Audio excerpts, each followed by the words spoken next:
Ano nga ba ang dapat nating ginagawa kapag may malalim tayong pagkakaibigang nawala na?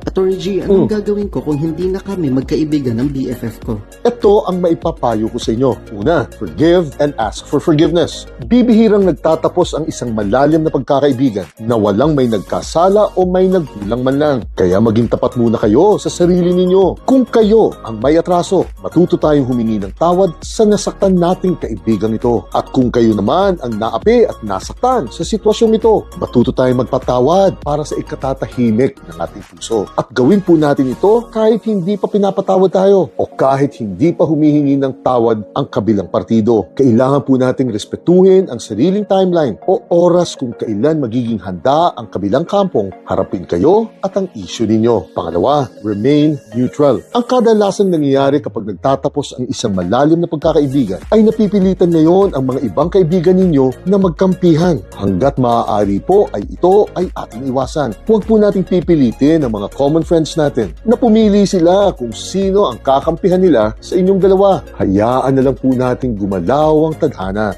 dahil natural pong mangyayari ito. May mga kaibigan kayong kung sana lang lalayo sa iyo at mayroon ding lalayo mula sa kabilang partido. At siguradong may maiiwan sa mga ito na magiging kaibigan pa rin kayong dalawa nito. Respetuhin po natin ang desisyon ng bawat isa sa mga kaibigan natin ito. At ang pangatlo, keep your secrets. Ito ang pinakamahalagang tatandaan ninyo dahil marami po ang nagkakamali dito. Dahil hindi porket nagtapos na ang pagkakaibigan ninyo ay may karapatan na kayong ipagkalat sa ibang tao ang mga naging sikreto ninyo. Kasama po sa obligasyon ng isang naging mabuting kaibigan ang maging keeper of secrets ng pagkakaibigan ninyo. At hindi lang dahil kaugalian ng isang matinong tao ito, kundi wala po kayong mapapalang mabuti pag ginawa ninyo ito. Bukod lamang sa panandali ang saya ninyo dahil feeling ninyo nakaganti kayo. Tandaan po ninyo na ang paninira sa isang dating kaibigan ninyo ay never pong nagiging isang achievement ito. At kapag nalaman ng iba na ganito pala ang ugali mo, nako,